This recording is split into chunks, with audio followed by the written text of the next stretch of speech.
So Chase just refreshed the Sapphire Reserve, and a lot of people are having mixed feelings or mixed reactions about this. The points and miles community is pretty much polarized on how they feel about it. So let's read off what were the key changes, and then I'll give you my perspective at the end and kind of let you know who I think this card is now for. First, the annual fee went up from $550 to $795, which immediately sort of gave people a little bit of pause.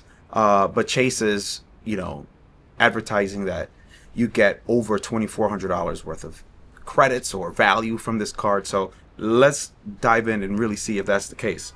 So firstly, you get 8x on Chase Travel, which is down from 10x. And then you get 4x on hotels and flights booked directly with those websites. Now, there's no more 3x on all travel, and there is 3x on dining. Eliminating 3x on travel is a big problem for a lot of people because that was a category that a lot of people were getting a lot of points with. They were booking Airbnbs, these things that necessarily didn't code as hotels. They were booking tours, tolls, car rentals, etc. Anything that is travel related or that was travel related, you were able to earn 3x on, and that was a big category for a lot of people. So removing that, not a good look.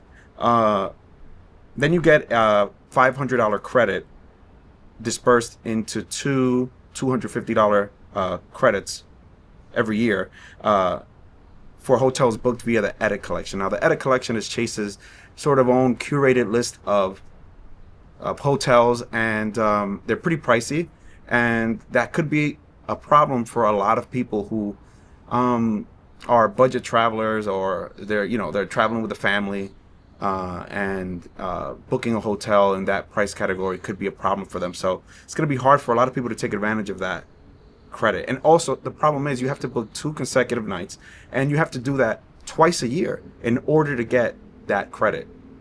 I think that's a problem for a lot of people.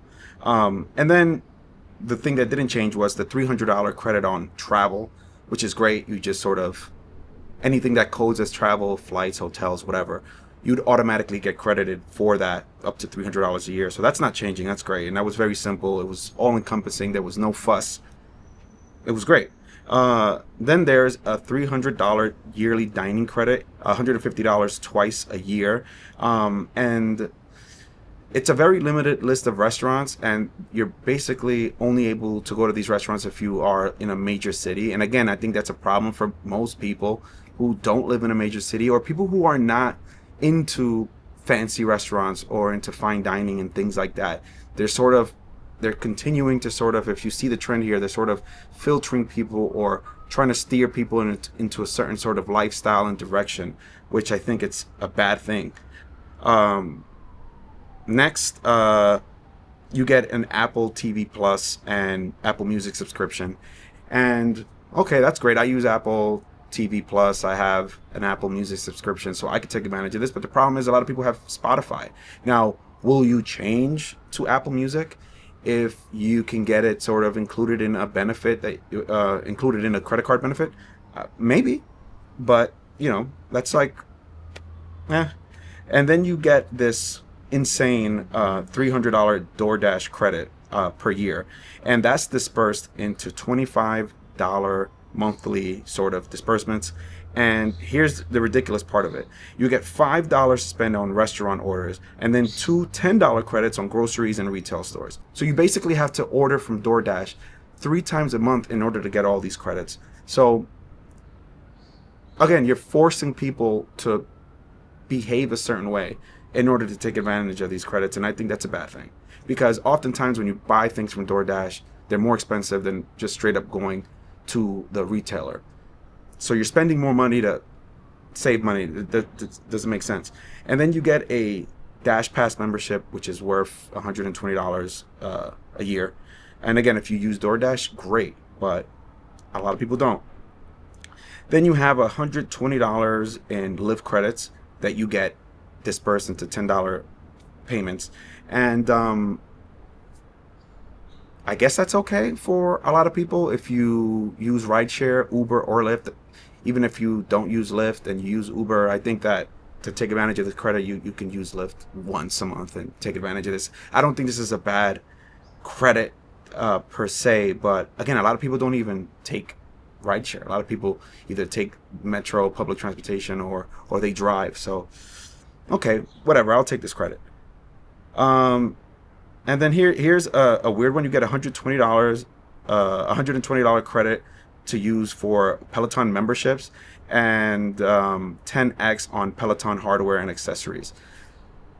How often are you buying accessories from Peloton and hardware from Peloton, right? I mean, you kind of buy it once and that's it, which is great if you already have a Peloton subscription, or you're planning to buy a Peloton, because Peloton accessories and equipment is expensive. So I'm glad you're getting 10x on that. But again, this is a very sort of specific credit for specific people. Again, you keep filtering down as to who can take advantage of these credits. And then this one's not too bad. I like it, but a lot of people who I've spoken to don't.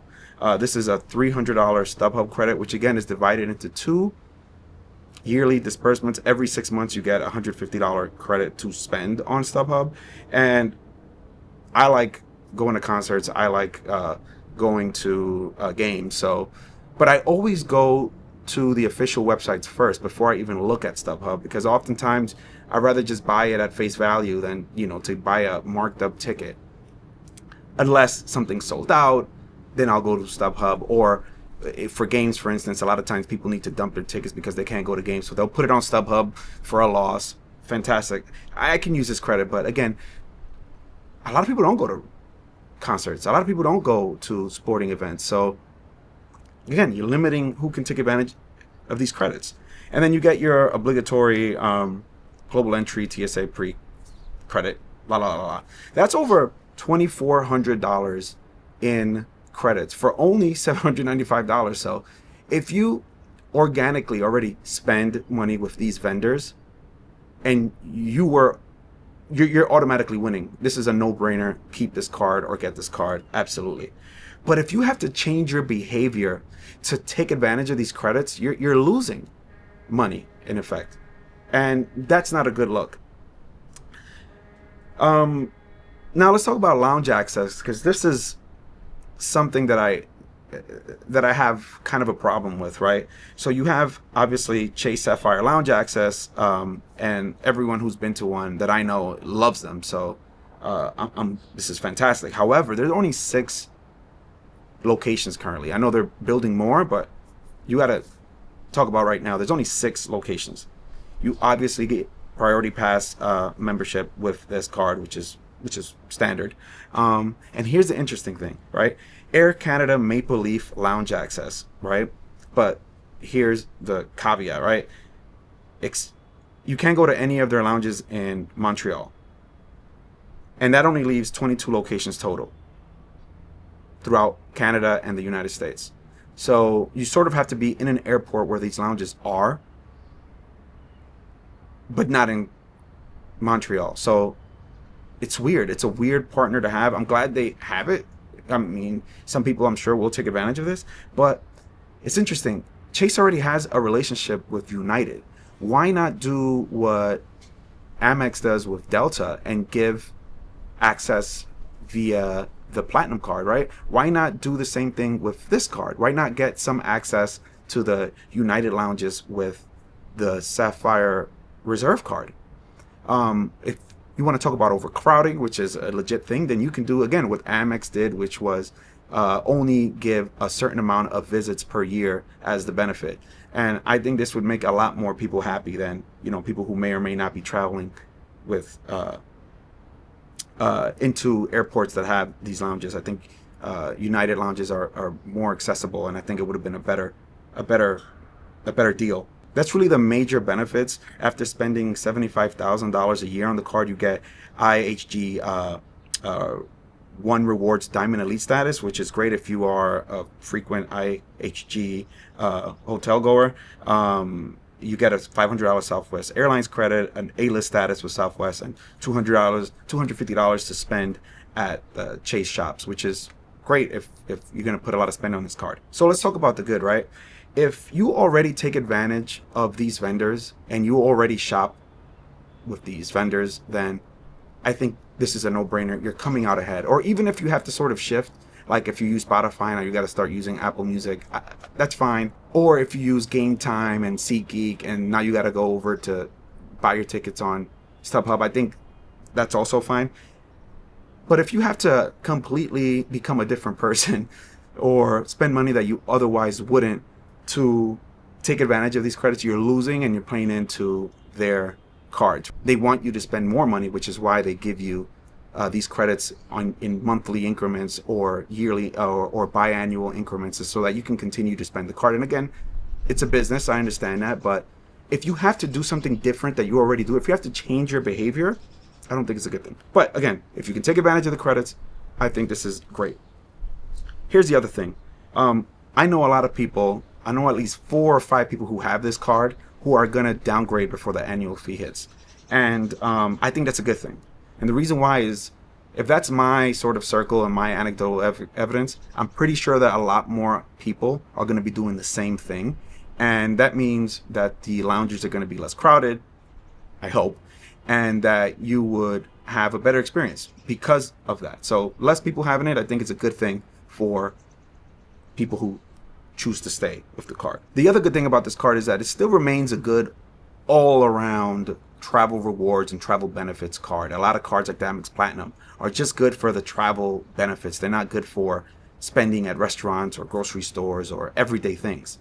But the Chase Sapphire Reserve was that card, right? You were able to get points on dining, travel, and get travel benefits like lounge access and a bunch of other sort of insurance and warranty protections and all these other things. So it was a good all-around card.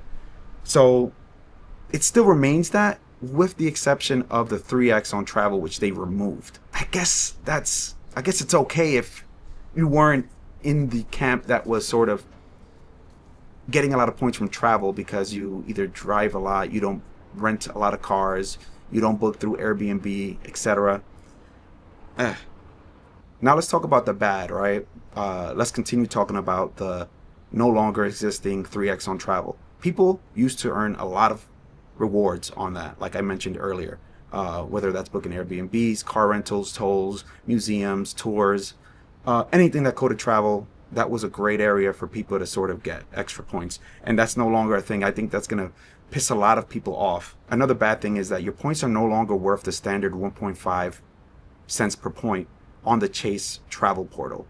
And that was one of the great benefits about this card, right? People were able to sort of get points and simply book travel and know that they're going to get a good return on the Chase website. You didn't have to think about travel partners, etc., transfer partners, etc. That's no longer the case. So now you can redeem for 1 cent per point on all travel and 2 cents per point on certain premium travel experiences, which is good if you were using those points for that. But for people who were just buying economy flights because they have big families, that's a big issue, and it's no longer this simple sort of redemption. I think that's pissing a lot of people off. Lounge access on this card is also lackluster. We talked about there's only a few Chase Sapphire lounges. The Air Canada lounges are a little limited as well. And Priority Pass lounges are kind of lame in the US. Abroad, some of them are good, but everyone else is on Priority Pass as well. So they're a little crowded. I think it's lackluster. They should have added United. They should have found a way, make a deal with United. At least, like, have it at a reduced price or something. I think the lounge access on this card is kind of weak. So here's my concluding thoughts on this, right? This was a darling in the travel reward space, this card. And Chase sort of said, we no longer want to be that. And they did this on purpose. They have all the data in the world. They know where you buy. They know what you buy. They know everything about you. So they looked at the people who were benefiting from this card the most and said, thank you, we no longer are interested in your business. We're going to jack up your annual fee and change up the benefits and make it hard for you to use. And so they basically And the other thing is they made it so that you have to do work and research in order to make sure you're taking advantage of all of these credits. People want simplicity. People don't want an added layer of complexity. One of the reasons why, again, people love the Chase Sapphire Reserve was because it was simple. 3x on travel, dining, and 1.5x at a minimum in terms of redemption, 4 points on the Chase portal.